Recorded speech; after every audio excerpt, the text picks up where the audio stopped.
Hello guys, so pag-usapan natin ang endorsement ng INC or Iglesia ni Cristo sa pagka-senador kung saan ay 8 sa 12 kandidato sa pagka-senador ang inendorso nila. So 8 lang guys, no? Bakit kaya 8 yung inendorso nila? So 8 yung kanilang inendorsong kandidato sa pagka-senador. So yung apat diyan ay makikita nyo ay maganda yung kanilang ratings sa survey polls at yung apat naman ay naghahabol para sa 4 to 5 slots dyan sa Senado. So, yan yung nakakagulat. Inendorso nila, apat na contender, tapos yung apat naman na naghahabol para sa huling slots dyan sa Senado. So, sino-sino kaya yung 8 na inendorso ng INC? So, nung mga nakarang araw, mga Merkules or Webes. So nakita ko sa social media, kumakalat yung mga sample ballot ng INC kung saan 8 lang. First time in the kasi sa mga nakarang election, yung mga previous election, yung Iglesia ni Cristo ay nag-endorse sila ng 12 na kandidato. So 12 kandidato ngayon, 8 na lang. So bakit kaya 8? So hindi ko muna nung kahapon, no? Kahapon o Webes sana nag-video ko about dito sa inendorso ng INC. So kinonfirm ko muna kung totoo ito. So lumabas na sa mga media, sa Inquirer, sa News 5 na totoo pala itong endorsement ng INC ng 8 senador. So sino-sino yung mga 8 senador na inendorso ng Iglesia ni Cristo, isa sa mga malaking religious group sa bansa kasi mas marami pa rin yung Katoliko, pero ang Iglesia ni Cristo ay kilala yan sa black voting or yung nag-unite sila, no, para sa kanilang kandidato na sinusuportahan. So nag-block voting sila. So ang Iglesia ni Cristo ay mahigit sa 2 milyon na botante yan. Tapos hindi pa kasama diyan yung mga nasa ibang bansa. So sa mga nasa ibang bansa siguro nasa 200 to 300,000 siguro na botante diyan. So mahigit 2 milyon yung botante dito na identified na INC. So mas kilala sila sa black voting. So sa mga nakarang election ay marami na silang na-endorse na kandidato ay nananalo. So siguro mga 70 to 80%. So nung 2019 election ay 11 out of 12 na inendorso nila ay nanalo. Kasama dyan si Francis Tolentino na nanalo noong 2019 election. Sa mga survey noon, si Francis Tolentino ay wala palagi sa top 12. So, yan yung dahilan kung bakit nalaglag si Ma'am Aquino noong 2019 dahil dito kay Francis Tolentino na dati nakulelat sa mga survey polls at yun sa actual na eleksyon noong 2019 ay nakalusot itong si Francis Tolentino. Hindi lang kaya endorsement ng mga Duterte, kundi sinuportan din siya ng INC. So ganun yung nangyari noong 2019. Noong 2022 ay in-endorse ng INC ang unit team, BBM and Sara Duterte. Tapos 12 senador. Ang nakakagulat noong 2022 ay in-endorse nila yung kandidato na sa pagkasenador noon na si Chief Eliasar, no?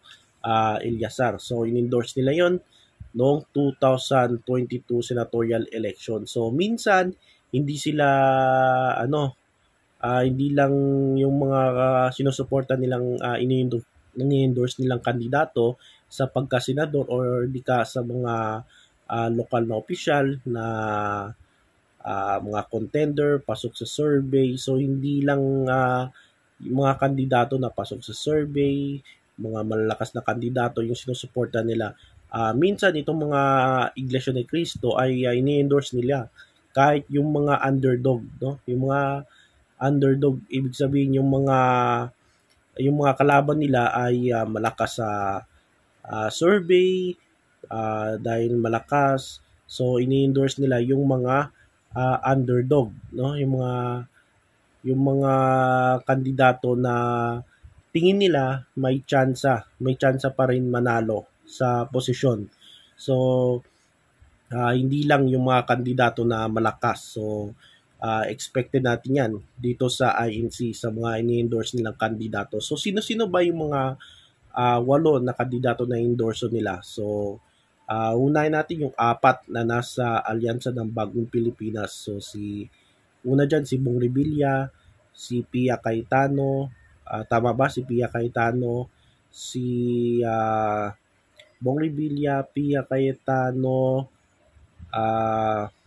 sino pa nga yung isa? Si Camille Villar. So, si Camille Villar ay half alyansa, half din na Sara Duterte, si Camille Villar. So, si Bong Revilla, si Pia Cayetano, si Camille Villar, then si Amy Marcos na umalis dyan sa alyansa.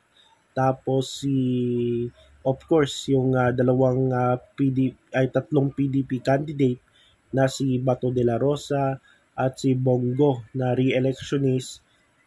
Tapos si Representative Rodante Marcoleta na isang Iglesia ni Cristo at yung isang independent na si Bam Aquino. So yan yung 8 na kandidato sa 8 kandidato na in-endorse ng Iglesia ni Cristo. So expected na dito. Sa akin expected na yan si Amy Marcos, si Camille Villar, yung dalawang si Bato at si Bongo na i-endorse ng INC. Of course, si Marcoleta. So, ang nakaka-surprise dyan ay si Bam Aquino. Yan yung pinaka-surprise dyan na in-endorse ng INC. So, bakit kaya hindi in-endorse yung mga malalakas gaya ni Erwin Tulfo, ni Tito Soto, ni Ping Lacson. So nakikita ko na si Tulfo, yung mga Tulfo, si Ben at si Erwin Tulfo, hindi yan susuporta ng INC. So expected na yan. Ewan ko kung bakit. Meron kasi mga INC na galit dito, no, sa mga Tulfo. Ewan ko kung bakit. So kagaya din yung 2022 na hindi nila in-endorse si Rapi Tulfo, no, noong 2022 senatorial election, kaya naging dati number 1 palagi sa survey yan eh. Tapos pagdating ng actual ay number 3 na lang itong si Rapi Tulfo. So itong si Erwin Tulfo na naglalaban para sa top spot kasama si Bongo ay si Bongo in-endorse pero si Erwin Tulfo ay hindi. So nakikita ko na hindi talaga i-endorse ng INC itong si Erwin at si Ben Tulfo. At ganon din itong si Willie Revillame. Nakikita ko rin na hindi rin ito i-endorse ng INC, si Willie Revillame. So, ni-expect ko may endorse si Amy Marcos, si Villar. Of course, itong dalawa ay medyo alanganin pa, no? Lalo na itong si Amy Marcos na nasa 15 o 16 sa ratings. So, ang kailangan talaga ni Amy Marcos para makasurvive siya ay yung iboto ng iglesia. Ang problema ni Amy, yung susuportan kaya siya ng mga Duterte supporter. So, yan yung tanong dyan kay Amy Marcos. Tapos, itong si Camille Villar, of course, ang makaka-survive dyan sa kanya ay yung Iglesia ni Cristo, yung boto ng iglesia. At ito namang si Marcoleta, nasa 18 to 19 sa mga ratings sa survey. So itong si Marcoleta, of course, inaasahan niya yung boto ng, aside sa mga DDS, ang inaasahan niya yung boto ng INC kasi party siya dyan, member siya dyan. So, ang problema ng kay Marcoleta ay mahina pa siya, lalo na dyan sa Luzon kasi nakuha na niya yung suporta ng Duterte lalo na sa Mindanao. So, ang problema ng talaga ni Marcoleta, yung Luzon, yung Metro Manila. So, malaking botante niyan Diyan sa Luzon, mas malaking botante kaysa Mindanao. So, yan yung problema ni Marcoleta kung makakasurvive siya. At ito namang sino pa ba? Si Bam Aquino na naglalaban para sa 12 pwesto ay pinili rin siya, no? Na inendorso ng Iglesia ni Cristo. So, bakit hindi na-endorse yung ibang kandidato? Sana inendorse na lang nila yung bakit 8 lang kandidato yung inendorso nila? Sana inendorse na rin nila sila Abalo, sila Kiko kasi naghahabol din sila para sa 6 to 12 spot sa Senado. Kahit hindi na lang i-endorso yung mga malalakas, no? Kahit hindi na i-endorse yung mga mas malakas kaysa sa kanila, at least itong mga kandidato na ito, kapag in-endorso sila ng isang malaking religious organization, religious group, ay mayroon silang may chance na makahabol kahit man lang. So nakikita ko rito, para sa akin, nakikita ko ang sure win na talaga, una si Erwin Tulfo, si Bongo, si Tito Soto. Si Tito Soto hindi rin siya in-endorse ng iglesia. Tapos at si Pia Cayetano. So 4 yung talagang sure win dyan. So si Bato, palaging nasa top 4, top 5, pero sa huling survey ratings ay nasa number 8 itong si Bongo. So si Bato pala. So number 8 si Bato nung isang araw nung pinakita yung mga survey. So number 8 itong si Bongo. Si Bato pala, guys, si Bongo ay nasa number 2 doon sa isang survey. So itong si Bato hindi pa sigurado 'yan. Si Bong Revilla, kahit in-endorse siya ng INC, hindi pa sigurado 'yan. So sino yung mga nasa 6 to 12? So 6 to 12 ay kagaya ni ang nasa 6 to 12 ay si Ben Tulfo, si Ping Lacson, si Binay, si Lacson, sino pa ba? Si Lacson, yun, no? Binay, Lacson, Ben Tulfo, Lito Lapid. So, yan yung mga nasa 6 to 12. Tapos sila Camille Villar, si Bam Aquino. So, nandyan, no? Sa 6 and 12. So, kung ikaw si Amy Marcos na gustong makahabol dyan sa 5 or 6 to 12 slots, ay kailangan isa sa kanila, no? Ay malaglag. O isa kay na Lito Lapid, kay Binay, Lacson, at Ben Tulfo ang malaglag. Kasi yung 4 na yan hindi in-endorse ng INC. So, halimbawa, kayo ay dikit-dikit. Ang agwat sa inyo, 3, 4, 2, 3, 4 percentage. Kailangan, kung makahabol ka, dahil nakuha mo yung boto ng mga iglesia, so may chance ka talaga na humabol, no, para sa mga huling slots dyan sa Senado. So yung malay mo yung mga number 6 sa survey, tapos sa actual pala na botohan ay bumagsak siya sa number 13. So yan yung halimbawa dyan. So yan yung inasa ng mga kandidato, lalo na sa number 13, 14, 15, 16 sa mga survey ratings. So yan yung inaasahan nila, no, na bumagsak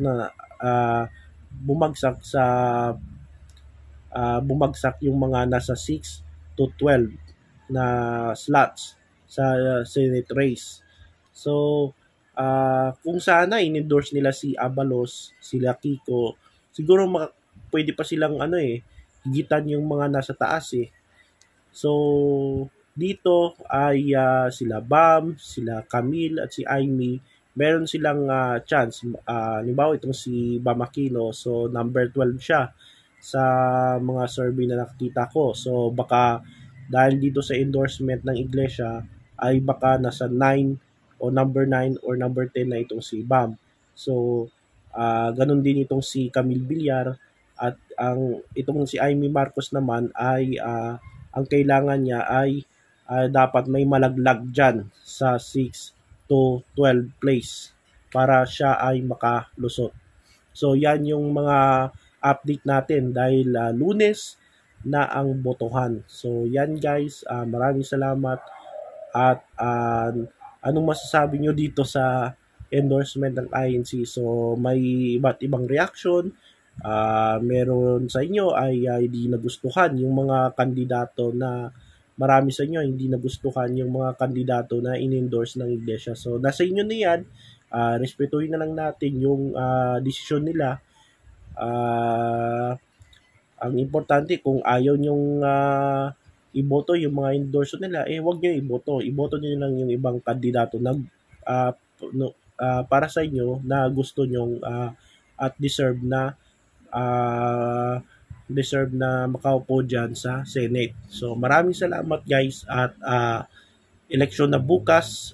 Good luck sa mga kandidato na good luck sa lahat ng kandidato sa Lunes at ganun din sa mga botante, no?